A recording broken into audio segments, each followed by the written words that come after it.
o tema do capítulo diz: Neemias, sabendo o triste estado de Jerusalém, ora a Deus. Pastor, o que eu tenho com isso? Eu nem sei onde é que fica Jerusalém. Jerusalém é a tua casa, aqui é a igreja.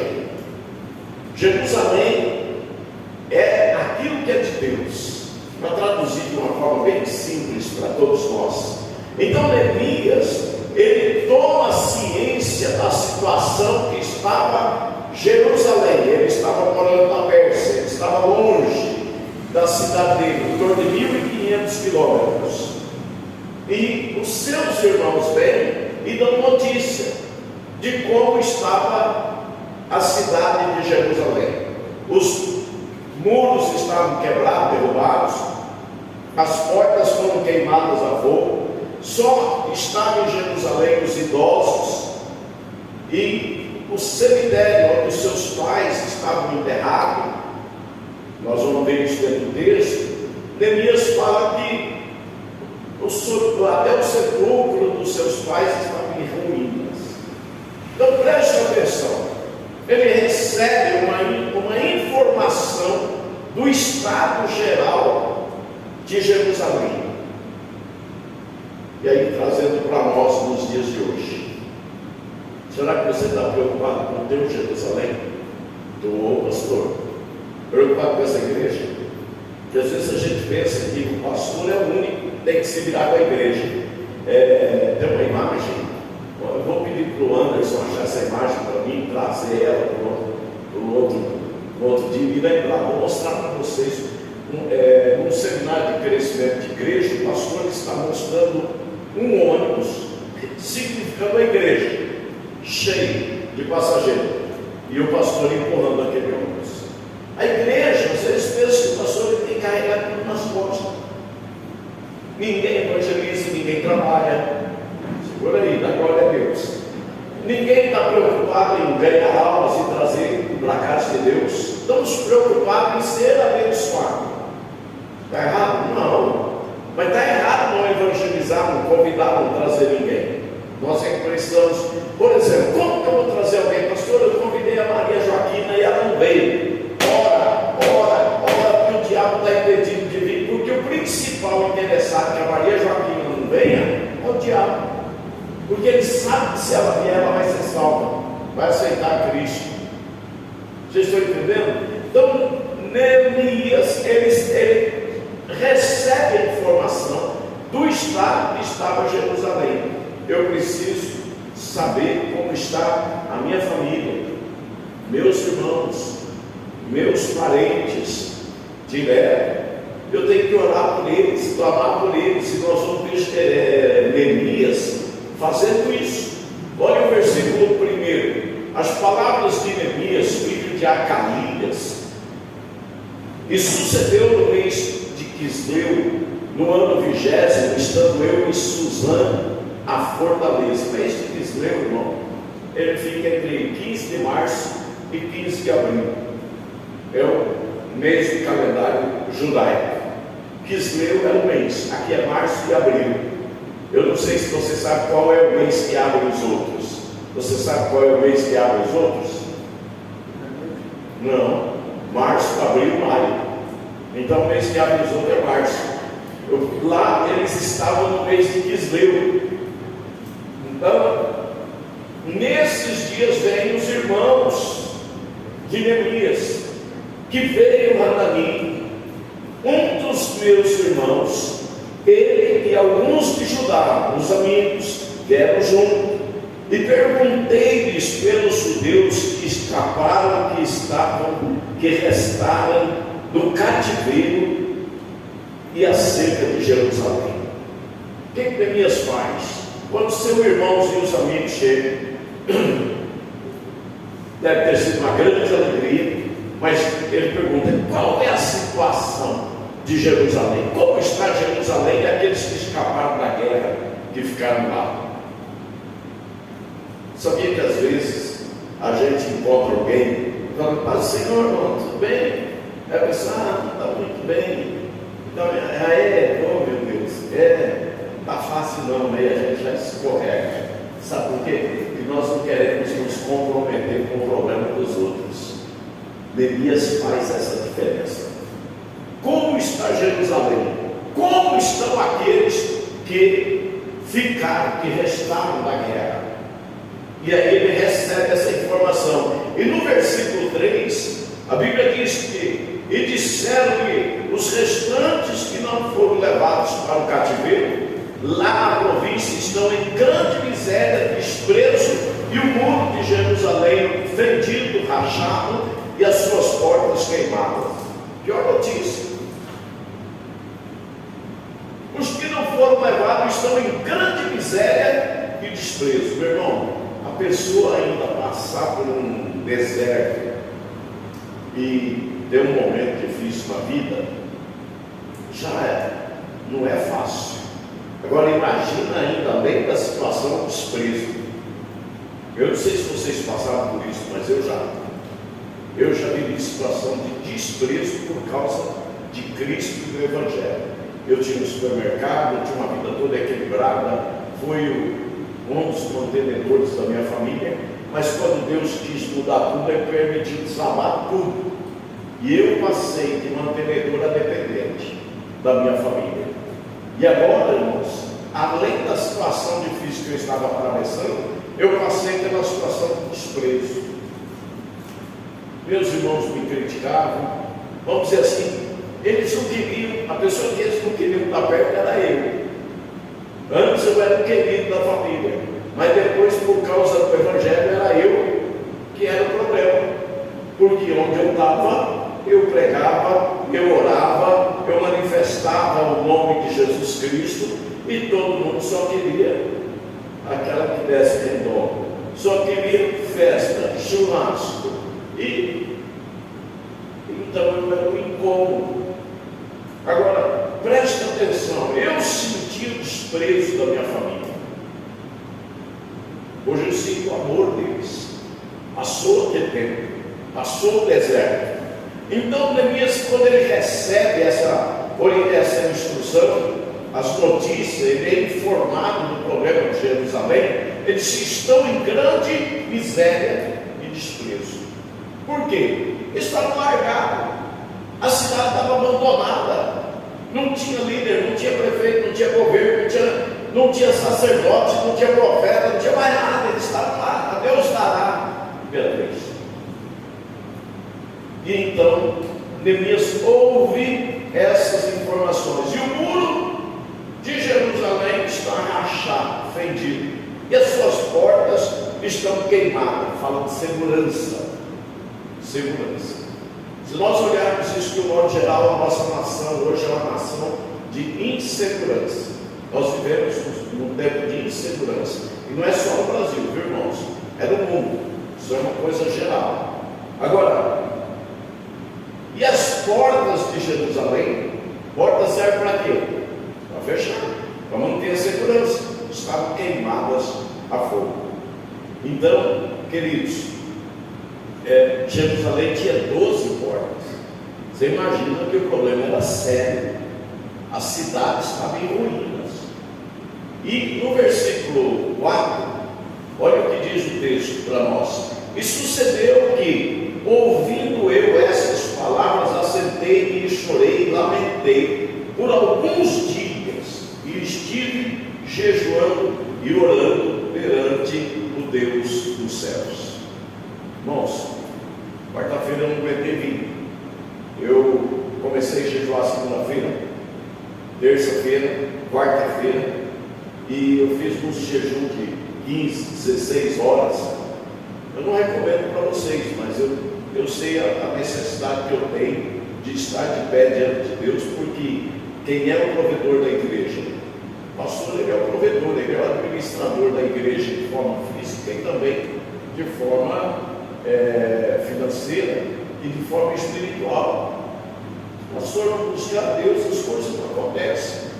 Então eu tenho normalmente 6 horas, 2 dias na semana, 3 dias. Mas eu falei, não, está pouco esse negócio, eu tenho que dar uma arrochada mais em mim.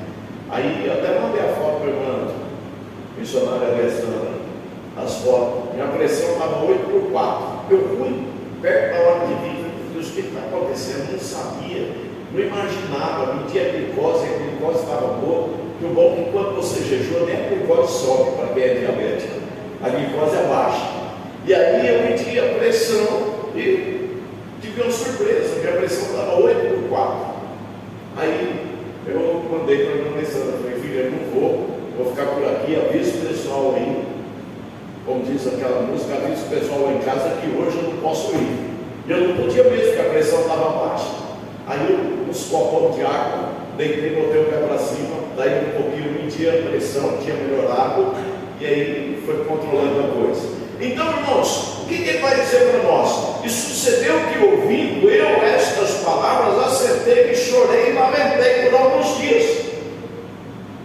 Nós precisamos fazer isso pela nossa casa, pela nossa família. Se os meus filhos estão de pé e são alguma coisa dentro do reino de Deus, como o trabalho que está sendo desenvolvido em Martinópolis, na segunda igreja, lá minha filha a pastora Patrícia, tudo isso nasceu debaixo de joelhos de oração e de jejum, de horas de jejum, que a gente olha para os filhos e vê o próprio bem que eles estão lá e cá, capengando, balançando. Você não sabe, vocês estão, é o crente Raimundo, um pé na igreja, outro no mundo, não está firmado em nada, leva a vida esculhambada de qualquer jeito. Quem é que tem que se lascar? Pai e mãe, no jejum, aprova esse cabra, aprova essa menina. Deus transforma a vida, transforma, ora e chora e pede. Onde nós encontramos base? Aqui.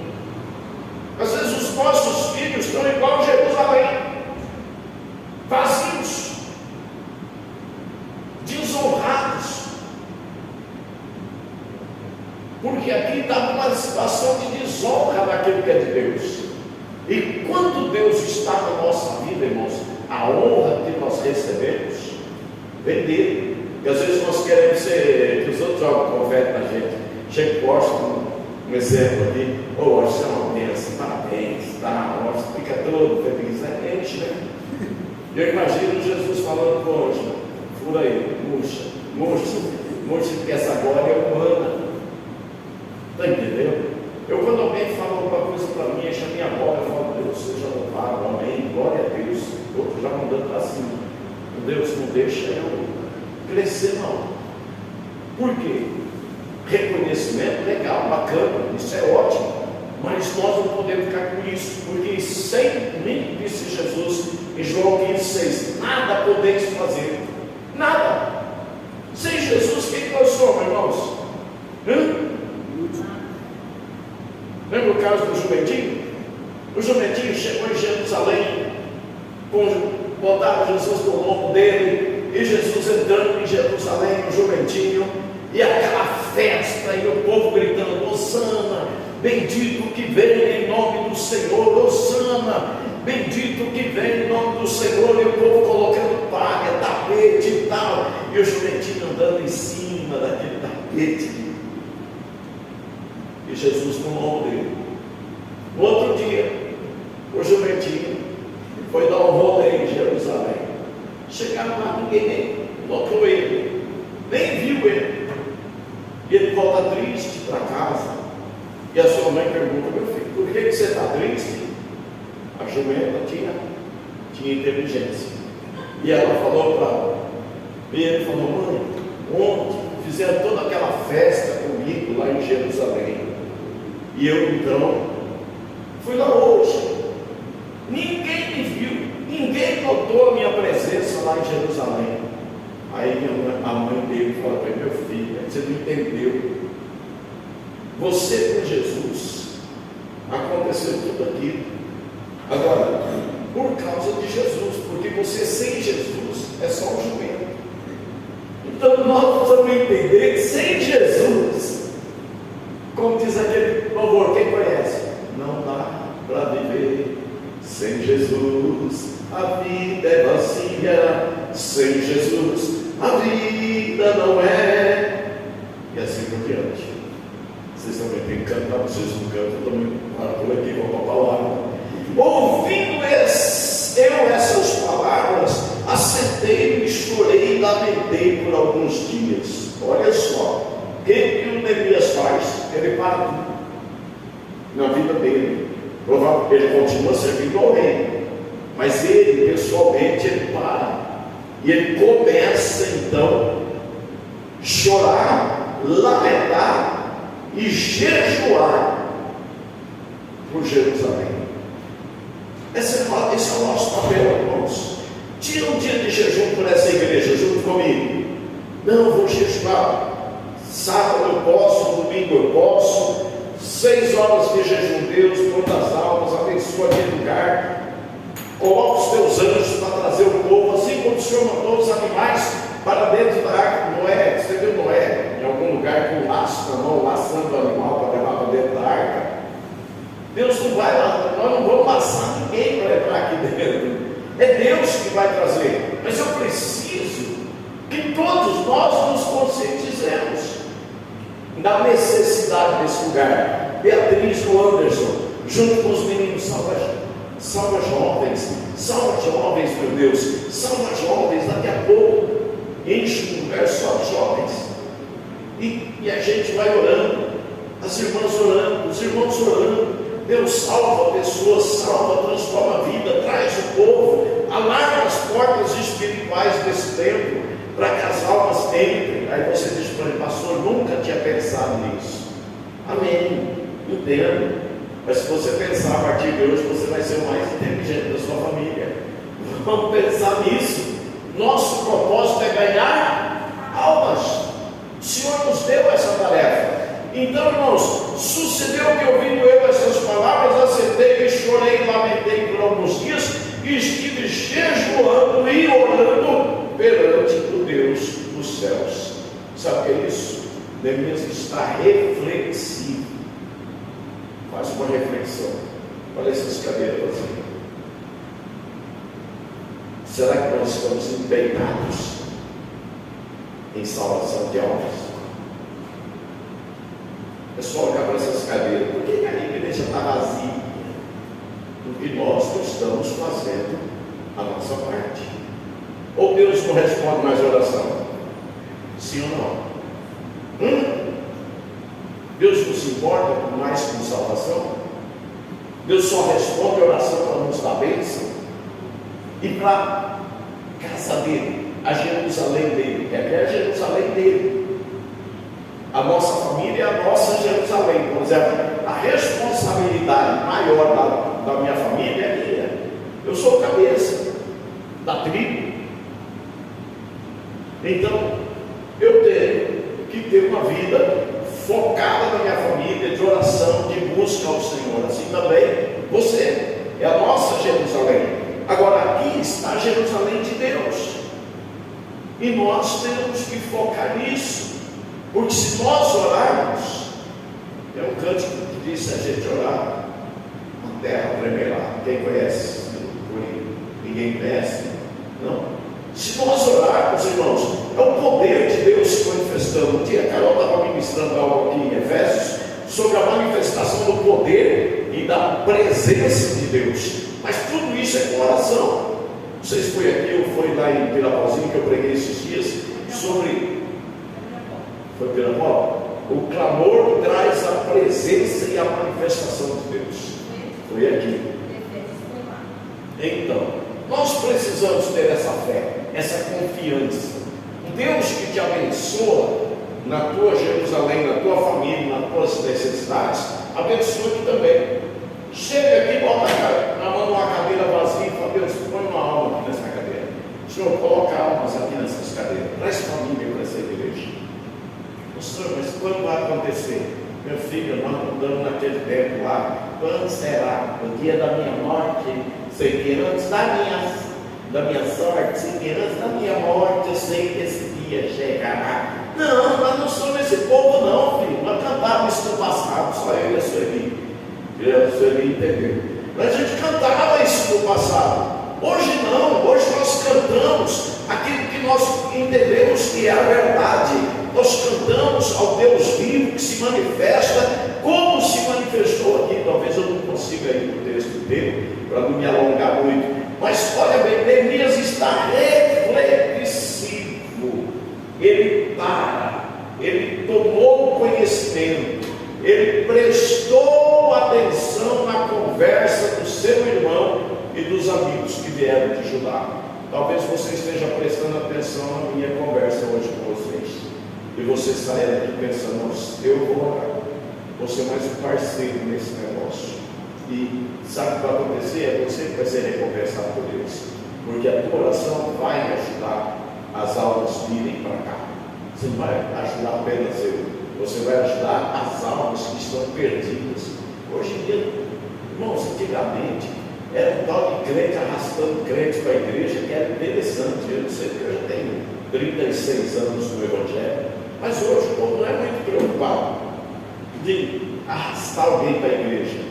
E aí, queridos, olha bem, o Neemias, no versículo 5, continua a reflexão. Olha o que ele vai dizer, e diz: ah, Senhor, Deus dos céus, Deus grande e terrível. Você acredita ainda nisso? Porque parece impossível. O pastor está querendo que a gente ore por alma, mas como se ninguém... Aí a gente o diabo fala assim: como se ninguém mais quer se converter, ninguém mais quer vir para a igreja, ninguém vai estar interessado? Estou entendendo? Olha só a oração do Neemias. Vamos fazer junto? 1, 2, 3, já? Vocês todos por mim? Ah, Senhor Deus dos céus, Deus grande e terrível, que guardas o conselho da benignidade para aqueles que te amam e guardam os teus mandamentos. Moço, volta lá, meu filho. Presta atenção. Ah, Senhor, Deus dos céus, Deus grande e terrível. Deus deixou de ser grande? Deixou de ser o Deus terrível? Então o que está faltando? Confiança nossa no Deus que nós servimos. Deus é o Senhor que salva. Teu filho veio na cruz para a salvação, perdão de pecados e resgate da raça humana. Eu preguei esses dias sobre resgate.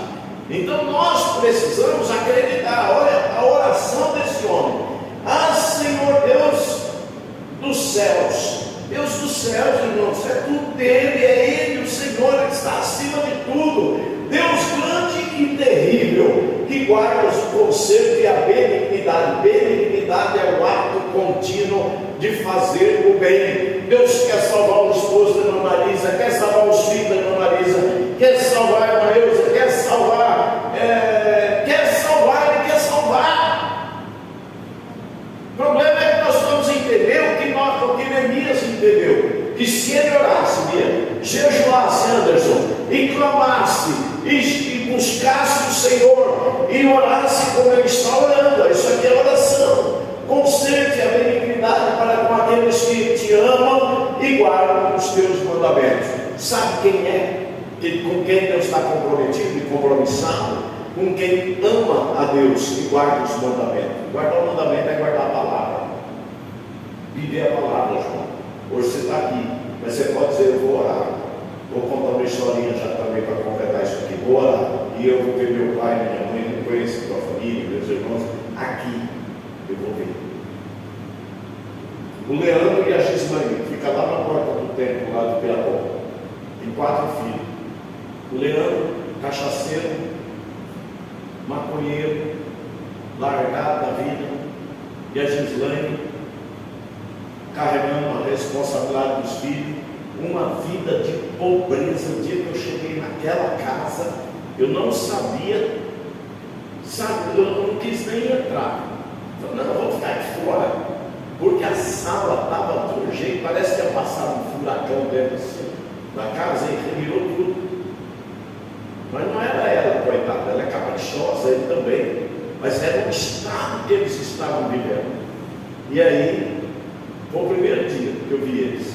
Ele veio de longe assim, botava na parede assim, não queria nem muito papo comigo. E eu conversei, pregando ali para eles. Aí fiz uma oração, fui embora, vou encurtar a conversa. Hoje eles estão na igreja, hoje eles têm carro, vivem uma vida digna, têm uma casa abençoada, os filhos cresceram na igreja. Mas quem foi primeiro na igreja para a gente conhecer foi a minha filha, que descobriu eles. Foi os meninos, eram o Giovanni, Nicolas e a E eles ajoelhavam do lado da minha filha, e a minha filha instruía eles para orar e pedir para Deus salvar a família. E os meninos não perdiam o dia de tudo nem de oração. E hoje, pode perguntar para eles. É hora que você for lá inteira, pode perguntar para o Leandro, para a menina, e eles vão confirmar essa história. Então, onde tem oração, tem mudança. Se vocês me ajudarem com confiança, com fé, olha o que Neemias começa a fazer no próximo versículo. Deixa eu ler aqui. Quando ele diz Deus grande e terrível, que guarda o conserto, Deus tem um conserto conosco, que em ti serão bendito, abençoadas todas as famílias da terra. Esse conserto continua de pé. Deus, a benignidade é um Deus invencível, que é benigno sempre. A bondade de Deus se manifesta sempre. E ele vai dizer para aqueles que te amam e guardam Deus mandamentos. Deus te ama, você ama Deus, guarda os mandamentos. Deus vai agir através da sua oração lá na sua casa, e quando você orar pela igreja, Deus vai agir aqui também. Na sua oração, você está orando, de repente Deus fala assim com você: ora pela irmã Terezinha. Aí você, oh meu Deus, abençoe a irmã Terezinha, tá? Aí você continua orando, e Deus fala com você: ora pela Eusa. Mas por que será que Deus está mandando orar pela Eusa? Não tem porquê. Ora, Deus está pondo ela no teu coração, na tua visão de oração. Abençoa ela, a família dela, a casa dela. Nunca final, mas eu não sei como é que não precisa. Deus que conhece ela, está na sua vida, está na vida dela, está na casa dela, e está falando com você, ora por ela. Nós é que precisamos entender isso. E me perdoem se eu tenho tido visão para ensinar isso outros dias, mas eu gosto de pregar em cima das revelações de Deus. Então hoje Deus está tratando conosco um assunto sério, tanto nós cuidarmos da nossa Jerusalém pessoal, como da Jerusalém dele. O Neemias, aqui, ele vai cuidar da Jerusalém de Deus, é a cidade. E olha só, no próximo versículo nós vamos falar da confissão. Olha o versículo de número 6. Nós estamos na lateral, aí tem olha o versículo de número 6, irmãos. Olha o que obrigado, meu filho. Ele está numa oração de confissão de pecado. O que Deus vai dizer aqui? Estejam, pois, atentos os teus ouvidos. Irmão, eu não sei se é necessário falar isso para Deus, mas o Neemias entendeu que era preciso ele chamar a atenção de Deus. Ele vai chamar a atenção de Deus, vai corrigir com Deus. Senhor, me ouve, por misericórdia, me ajuda, tem compaixão de mim. Olha só, Deus, atenta os teus ouvidos e os teus olhos abertos para ouvires a oração do teu servo, que eu hoje faço perante ti. Os teus olhos abertos, não é Deus só olho aberto só para ver. Era o que ele queria. Deus ouve a minha oração, abre os teus olhos, vê essa situação, irmãos. A Bíblia fala que Deus tudo vê, que os seus olhos passam como chama de fogo sobre a terra, para contemplar os maus e os bons. Irmãos, Deus vê tudo. O que você faz escondidinho, que ninguém viu, Deus viu. O que você pensa que ninguém vê, Deus está vendo. Então olha só, estejam, pois, atentos os teus ouvidos, os teus olhos abertos para ouvires a oração do teu servo. Eu hoje faço perante ti. Nós temos que ter essa confiança. Nós precisamos dessa confiança. E aí o texto, irmãos, ele vai confessar os seus pecados. Vamos lá. Ele disse que ele fazia oração de dia e de noite. A oração que faço perante ti de dia e de noite. Já viu? Nós vamos ter um compromisso maior de oração. Compromisso maior. A pegada mesmo de oração. Senão a gente não vê acontecer. Por quê? Porque existem dois reinos, de Deus e o diabo. E o diabo trabalha aqui embaixo, no invisível. E a gente olha e vê o problema do outro, por exemplo, poxa, não gosto, não é você, gosta. Não, eu gosto, o diabo está tentando parar o outro, está tentando parar o outro, está tentando parar a outra, parando a vida de oração.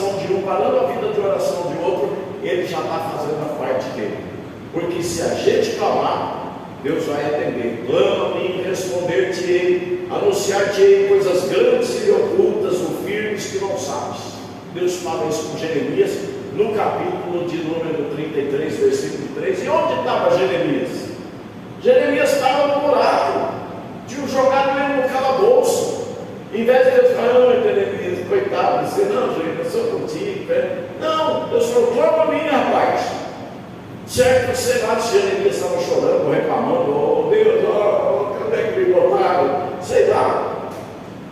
Nós precisamos aprender a olhar para a palavra, a viver a palavra. Ele diz, eu clamo dia e noite pelos filhos de Israel, teus servos. Aqui estão os servos de Deus. Quando eu oro, Deus, os teus servos, abençoa eles. Não sei onde está cada um nesse horário do dia, ou nessa hora da noite, se está em casa ou não está. Abençoa, socorre, próximo filho. E aí ele diz, faço confissão pelos pecados dos filhos de Israel, que pecamos, olha bem, agora ele se inclui, entendeu? Ele podia dizer assim, e pecaram, e por isso que a cidade está desse jeito. Eles não, pecamos. Não sei se ele estava em Jerusalém na época da guerra, se ele já tinha saído antes da guerra, ou se ele saiu depois da guerra, mas ele disse, e pecamos contra ti, também eu e a casa de meu pai pecamos. Uma coisa interessante que a gente pode aprender aqui, meu irmão, quando se trata de falar de alguém, primeiro você coloca você. Se é uma situação, por exemplo, eu vou colocar uma situação referente a alguém da igreja, então eu tenho que olhar para mim primeiro. Por que está assim? Será que também não tenho responsabilidade nisso? Será que não sou eu o cúmplice disso? Agora, quando é para você destacar alguém, elogiar alguém, então aí você faz o contrário. Primeiro você coloca o outro, mostra. Porque às vezes eu não senhor, eu mostro. Eu tenho que botar você acima. É honra que a gente dá e recebe honra.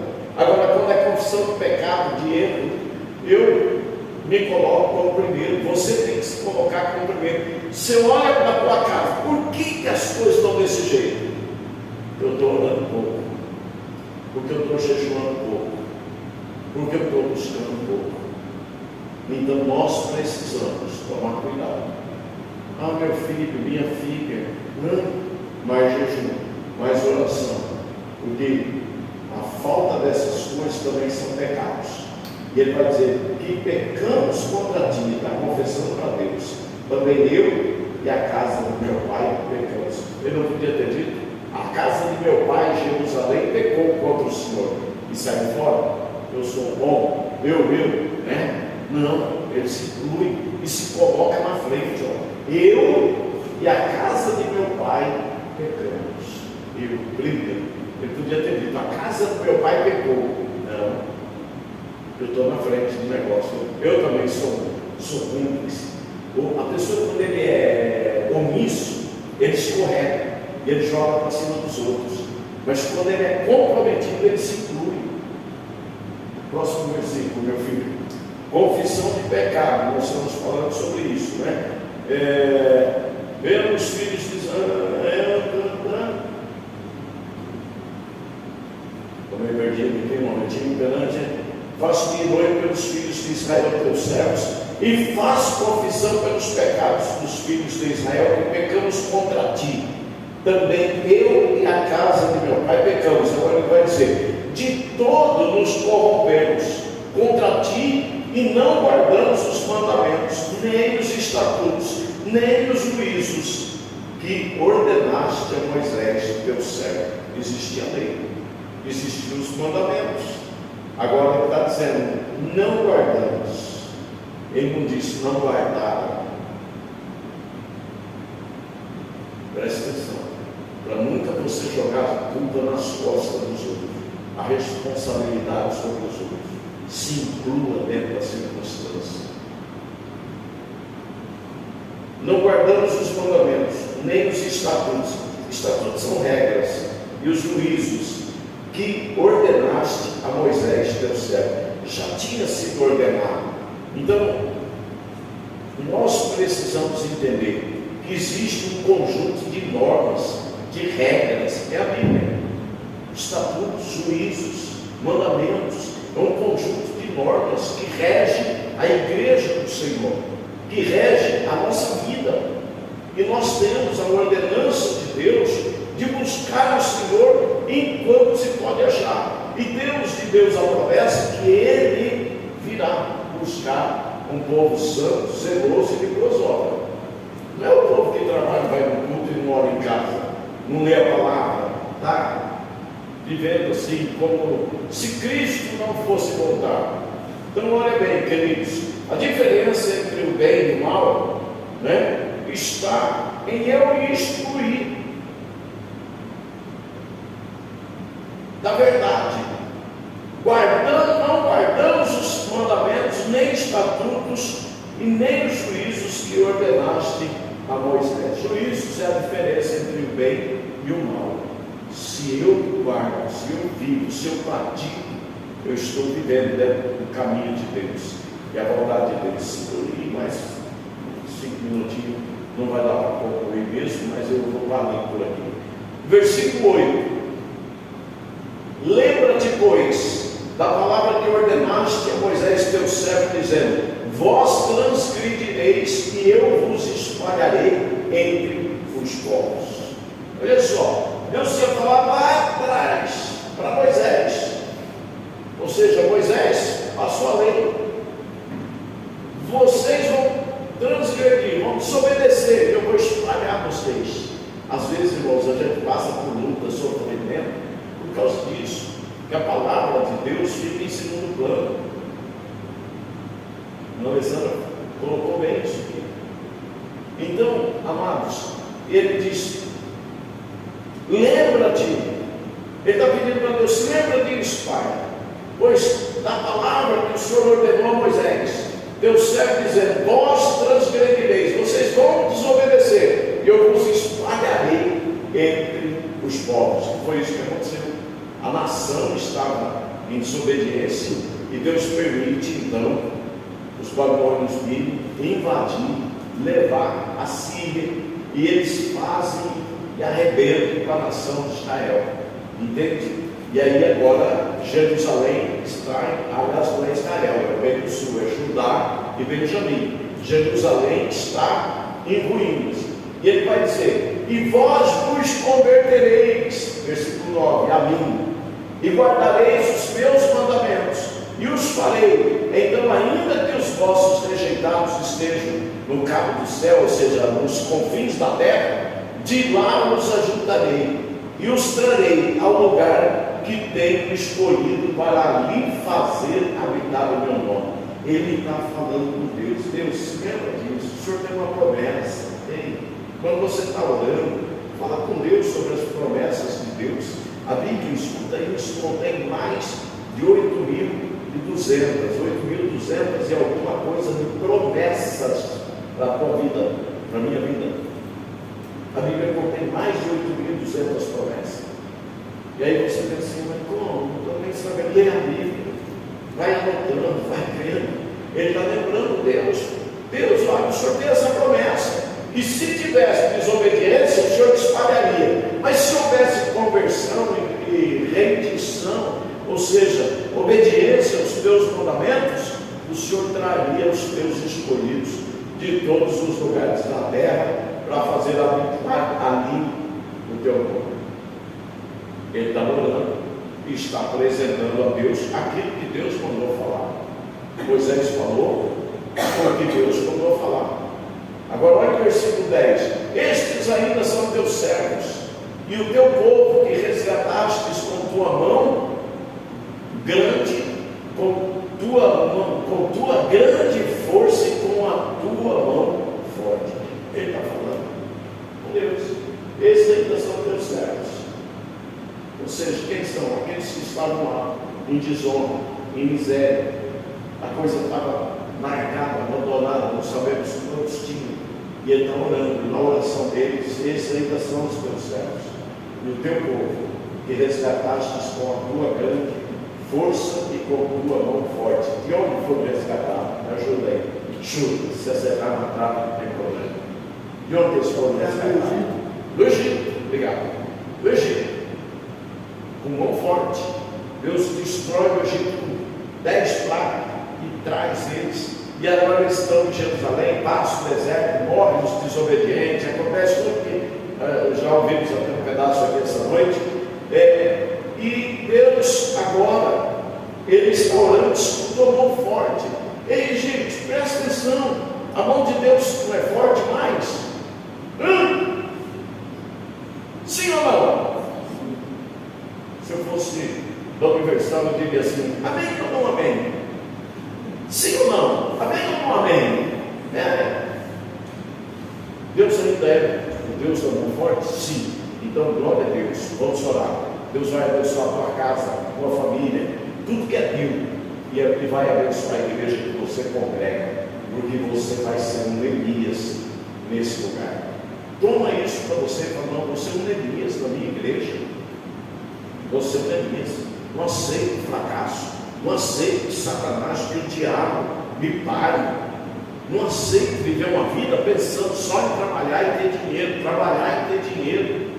Jesus vem e eu não fiz nada para Ele. Só fiz para mim, só pelas minhas necessidades e as minhas preocupações. Ele, olha quem é o Elias. Ele é o copeiro do rei Artaxerxes.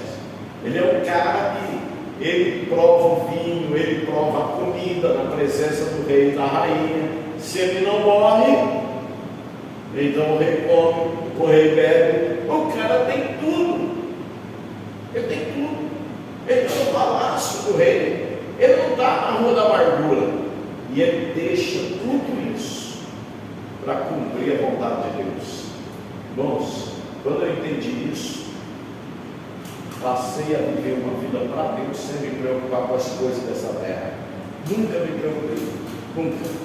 Às vezes eu oro para que haja providência da parte de Deus. E ela chega, como nossa querida irmã Alessandra disse aqui, irmã Terezinha disse aqui, orei. A oração dela trouxe para dois, para o gêmeo para ela. E a oração da irmã Alessandra eu não sei. Mas olha bem o que Deus fez. E nós precisamos entender isso. Qual é a tua prioridade? Essas coisas dessa vida, nem um caixão vai entrar as coisas dessa terra. Você não vai levar nada para você, que se levar, o coveiro vai arrumar. E se não vai levar nada. Tu que é homem, quando tu morrer, tu acha que a mulher vai botar as coisas no caixão, coitadinha, era tudo pico, vou botar lá dentro, vai, pensa. Meu filho, onde nós estamos vivendo, em que mundo, em que tempo nós estamos vivendo? Neemias, ele entende isso. Vamos lá? Que com tua mão forte, Senhor, estejam, pois, atentos os teus ouvidos, a oração do teu servo, e a oração dos teus servos, que os outros estão orando também. Esteja, Deus, atento os teus ouvidos para a oração do pastor Adelino, e a oração de toda essa igreja. São servos que desejam temer o teu nome. Temer o nome. Ou seja, verdadeiramente nós temos um Deus de mão forte, um Deus poderoso. O nosso Jesus não é qualquer Jesus, que não é qualquer Deus aí com letra minúscula que o povo crê. Nosso Jesus é o Senhor dos céus e da terra, todo poderoso Filho de Deus. Nós ouvimos isso aqui pela Carol há pouco. Então, irmãos, nós precisamos entender isso. Senhor, estejam, pois, atentos os teus ouvidos à oração do teu servo. Deus me ouve, Senhor, me ouve, orando. Eu preciso de uma mudança nessa área da minha vida, na minha casa, na minha família. Senhor, na minha igreja, larga as portas daquele templo, abre as portas espirituais, faz com que aquele povo venha, faz com que salve os vizinhos, da direita, da esquerda, da frente, de tudo quanto é lado. Senhor, salva o Parque Central, faz esse povo entrar lá dentro. Sim ou não? Quem que botou os animais dentro da arca? Deus não pode botar os animais aqui também. Porque a Bíblia fala que o homem sem Deus é um animal. É sem juízo, sem raciocínio, estraga a própria vida, se destrói, vive no caminho da perdição. Então, nós precisamos crer. Senhor, esteja, pois, atento os teus ouvidos, a oração do teu servo e a oração dos teus servos, de toda a igreja, que desejam temer o teu nome e fazem prosperar hoje o teu servo e dar graça perante este homem. Então era eu o copeiro do rei. Olha bem, provavelmente isso aqui foi já uma oração silenciosa. Ou não, aqui ele ainda está orando, ele está chamando a atenção de Deus para o momento, para a situação que ele estava visualizando que teria que ser resolvida.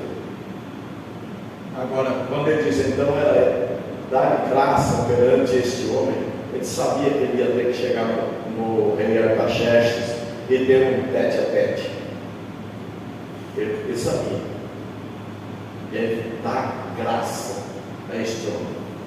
Tem órgãos que você tem que pedir graça para Deus. Um dia eu cheguei no consultório médico, estava comigo, nossa, faz umas 12, 13, 14 anos por aí. Eu cheguei no consultório médico comigo. Eu pedi para a moça, a secretária, falei para ela, eu vou no banheiro, pedi a chave e fui, ela fechava, eu fui lá no banheiro, ajoelhei, falei, Deus, eu estou aqui nessa situação. Tinha começado, eu creio que eu fui curado, então eu tenho sentido isso hoje. É um formigamento, umas agulhadas, uma coisa assim tão terrível que é neuropatia. Neuropatia é doença dos nervos, por causa do diabetes. E eu não sabia o que estava acontecendo comigo. Foi logo o primeiro, segundo, terceiro dia que eu estava daquele jeito. E eu falei com Deus, Senhor, não deixa que eu saia daqui confundido, que esse médico não saiba o que eu tenho. E Deus fala comigo. Eu não quero somente remédio, eu quero que o Senhor oriente esse médico para que ele entenda o problema que eu estou passando. Eu já tinha ido à noite na Santa Casa, já tinha tomado injeção, já tinha voltado na Santa Casa, tinha tomado injeção de novo. E aí eu estou lá no joelho. Quando eu voltei, o médico estava preocupado, eu falei, nossa, eu cheguei atrás de você. Eu falei, não, fique tranquilo, está rodando. Quando eu entrei dentro do consultório, o médico com a minha ficha na mão olhou para mim. Senhor pastor, como é que está a sua vida de oração em línguas?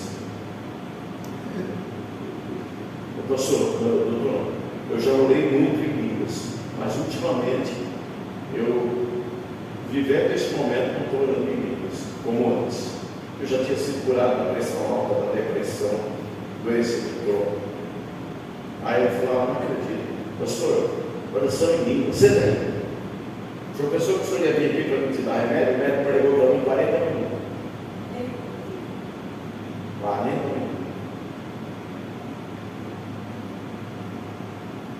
Levantei, bati continência para ele e fui embora. Só que estava com o problema. Aí tinha um outro consultório mais para cima, daquele doutor Venceslau vascular, e eu pensando que deveria ser uma trombose, fui nele. Ele me examinou e falou, não, isso aqui não é problema de veia, isso aqui fica tranquilo, isso aqui é diabetes. Que você tem, que gerou essa enfermidade, que é uma neuropatia, você vai tomar esse comprimido aqui, Bioflex. Nossa, eu já saí dali caçando na farmácia, tomei o tal do Bioflex, daí 20 minutos não tinha mais nada. Deus ouviu a minha oração. Deus usou aquele médico para me despertar sobre a oração em línguas.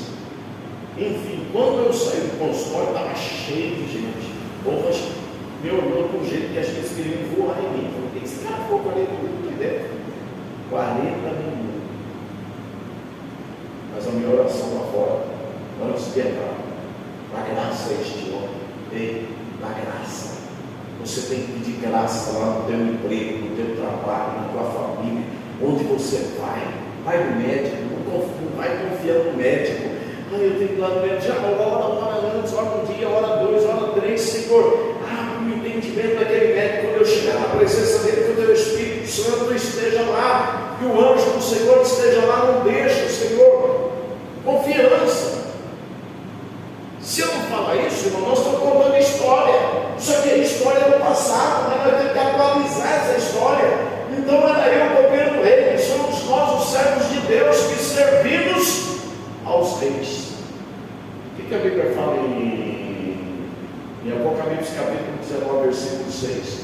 Que Jesus virá montado num cavalo branco e na sua coxa está escrito Senhor dos Senhores, Rei dos Reis. Sabe por que Rei dos Reis? Porque Ele é Rei. Você e eu somos reis. Ele é Rei dos Reis. Nós somos reis com Ele. Só que Ele é o Senhor. Ele é o Rei dos Reis. Então, amados, nós precisamos entender. Ele era governo do rei humano, mas um dia o Senhor, que é Rei sobre nós, virá nos buscar.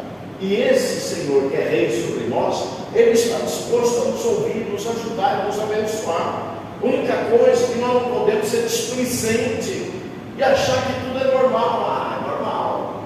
Olhando aqui hoje, estou vendo que está até bonita a igreja, olha como está.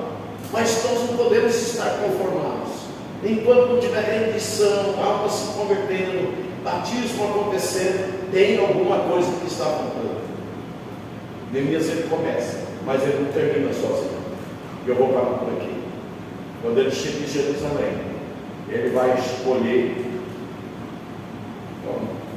vários de cada tribo que ainda tinha lá, uma família, para ajudar ele na obra. Diz que cada um tinha na sua mão o quê? A espada. E na outra, a mão livre para fazer a obra. Meu irmão, a espada está aqui, ó. Não tem que aprender manusear isso, senão a gente não evangeliza ninguém. A espada. E a outra mão para fazer a obra. Eles estavam atentos. Sabe o que está acontecendo hoje com a igreja? Nós estamos desatentos, irmãos. Para nós está bom. O tá bom é inimigo melhor.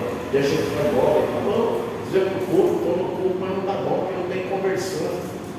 Vocês são culpados? Não estou responsabilizando ninguém. Estou chamando vocês. Olha o que ele vai dizer.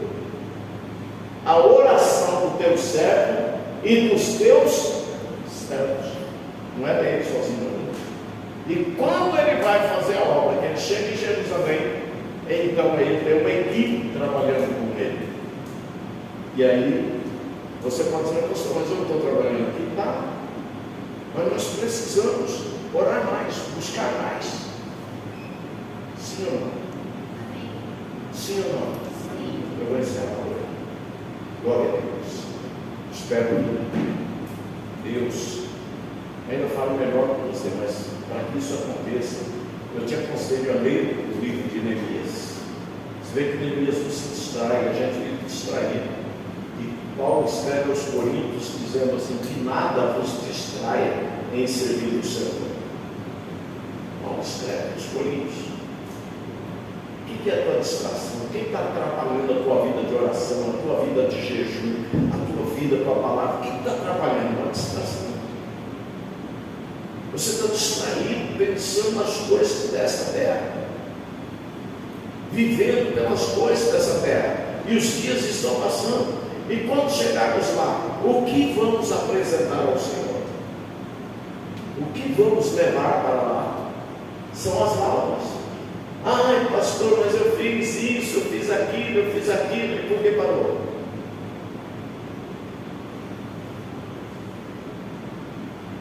Eu plantava, eu colhia, eu virava cambalhota, piruleta, e por que parou? Deus não vai olhar o que passou, Ele vai olhar os últimos dias. E como nós estamos vivendo esses últimos dias? O que nós fizemos foi nossa obrigação. Se eu for contar o que eu ganhei já de almas, Pirapozinho, Venceslau, quantas almas? Mas não adianta, eu tenho que continuar ganhando até que Deus me permita viver nessa terra. Amém? Amém, meus queridos. Glória a Deus.